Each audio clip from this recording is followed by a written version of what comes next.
Hi guys, I'm Mandy with the Dinnerly Project. I am just popping in before the video today to let you know that this video is a little bit different than our usual videos. I had some personal stuff happen last Friday, was really sad, and I'll be talking about it on the next video at length. As a result, I was not up for doing any videos with Dana on Monday. As it might not surprise you guys, sometimes when we do videos, we go off on a tangent and we talk about other things, and I end up pulling those conversations out so that you guys don't have to hear all of our tangents. And this particular tangent was actually really good. And we were like, I was like, we should talk about this again. And then come to find out that whole conversation was like a full 15 minutes. And I was like, you know what? That conversation would have made a great YouTube video all on its own. So after my personal sad day of not being able to film on Monday, you guys are going to be able to see part of the video that I pulled out because it's pretty good. It's off on a tangent about our bodies and what it means and stereotypes and all of those things. So I hope you enjoy it. If you do enjoy it, please give us a thumbs up, subscribe, and please let us know how you feel. Tell us your feelings, comments. Tell us all the things. Tell us if you think we're smelly and our mothers dress us funny. We would love that. All the things. Thank you for watching. We love you. You're awesome.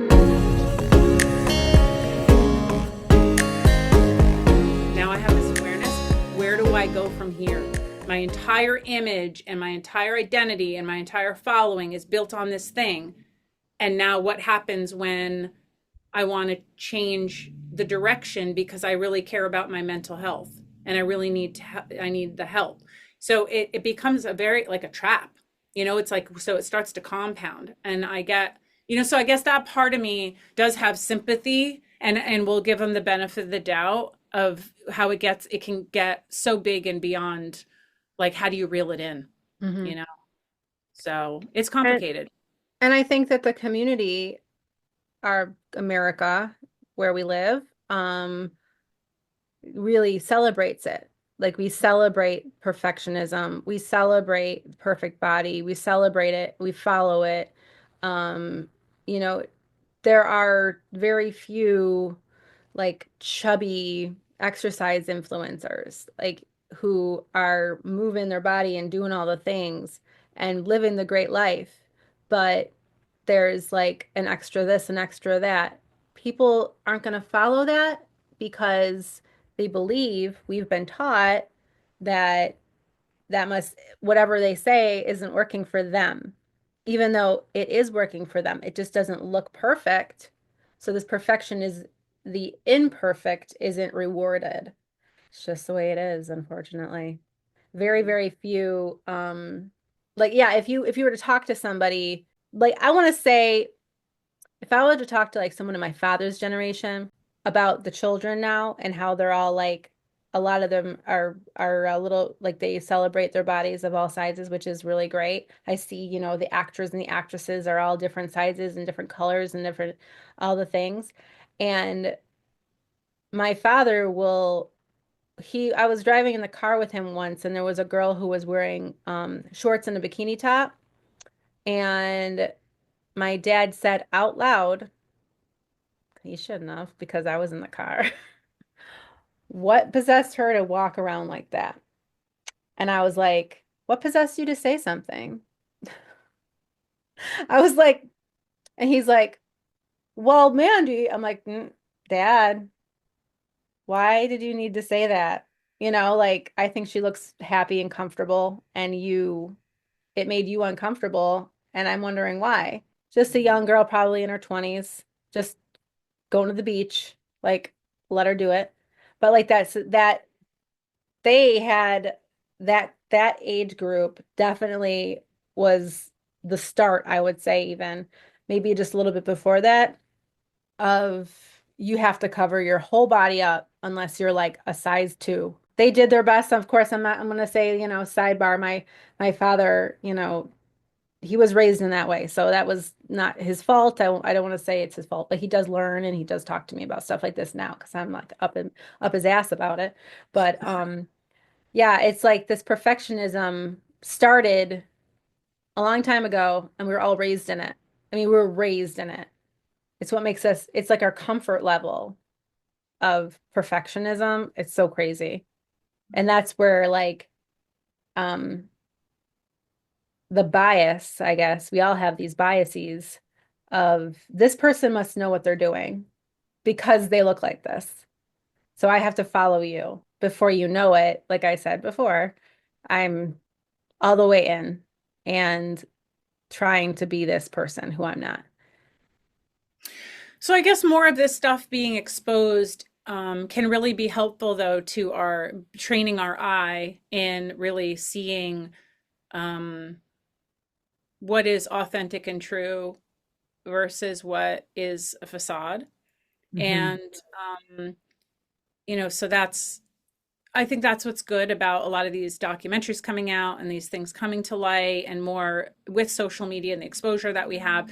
Then we also have the choice of finding those accounts that are different body sizes and types and they're legit and they are legit helping people like attract similar, right? So that way it's like, let me give you hope that what the body that you're in, let's move it. Let's see Yeah. what we can do from here. How do you feel? How can you start to feel more accepting of the body that you're in? So that's the cool thing about social media too, though. There's downfalls with it for sure, but there's also that type of exposure to, like we had back in the day, Shape magazine, fitness magazine. There was nothing else. There was no other exposure to see what was possible in different size bodies and different shapes and different colors and different textures and heights, and there wasn't enough variety. Those Hmm. magazines did not provide it. So if you're in tune to it, you can start to curate your feed and you can unfollow and you Yep. can start to find the influencers who feel more genuinely connected to the message, like in the path that you're on. So that's a good thing to come out of it. Like us, for example. Yeah, We're like here us. for you in the body that you're in today. Yeah, and you'll never see, and I've never ever done this ever, before and after shots. Ever. I've never done before and after shots for any of my fitness programs in my gym, in any of my marketing. None of that ever, ever, ever.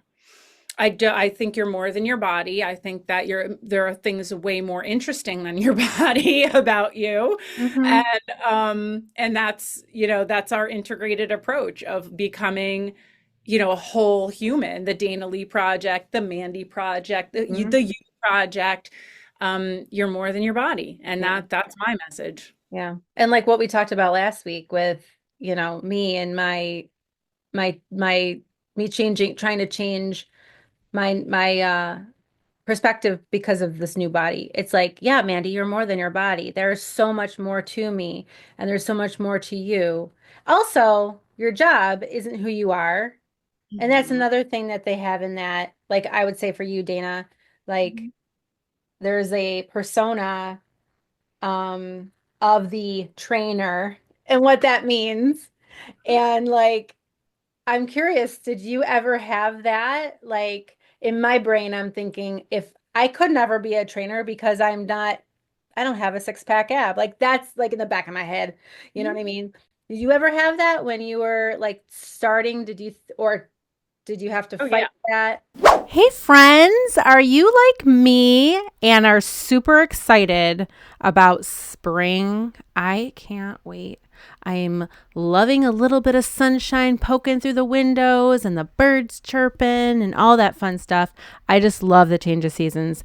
Well, on April 26th and 27th, we are having a springtime refresh and revive retreat. Say that 5 times fast. Refresh and revive retreat.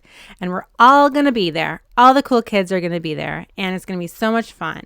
As we get closer to the event, more details will be announced on our website as well as on our Facebook page.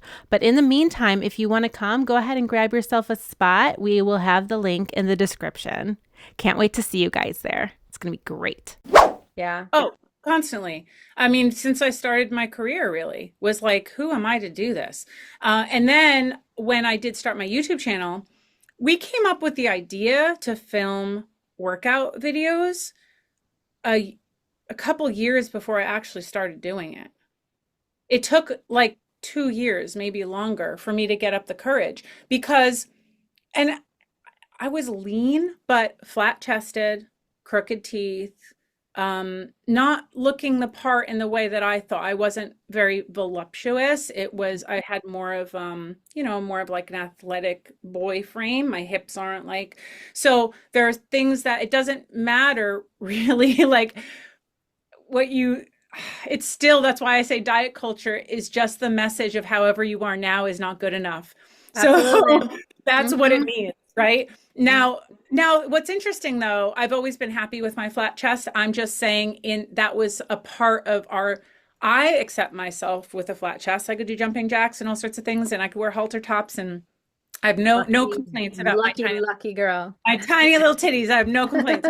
Um, However, when I was starting to film workout videos, it was more of like that was on the list of things of why I'm not a fitness like expert, even though it had been my career for like, 15 years at that point or whatever it was. And it's like, and man, I had taught so many formats and had my exercise physiology degree and all the things, but the Yeah. body, I felt like I don't know if I'm good enough or people are going to take me serious because I don't have big titties. Yeah. It's like And if crazy. you and if you had gone that way, like if you had Yeah. just gone, okay, well, this is who I am, I have to, you'd probably have had fake boobs. There's probably so many women out there like you in the athletic field of any kind like that, trainer or whatever, who's like, well, in order for me to do this right, I have to look the part and I should probably get boobs because I'm thinking of so many women who obviously have fake boobs who are in Yeah. the fitness industry. Yep. Yeah. Whew. Yep. Because you think being fit, your breasts are going to get smaller. Yeah, well, yeah, so that's why a lot of women do get a boob job because as you get lean, that your breast tissue is just, like that's part of it. It's fat Hmm. tissue. So Hmm. sometimes you end up losing that. Yeah. So then they feel that here's the other reality of it is if I did look that part, the reality is my videos would have gotten more clicks and I would have, Yep. now I was never, I was never able to monetize my YouTube channel.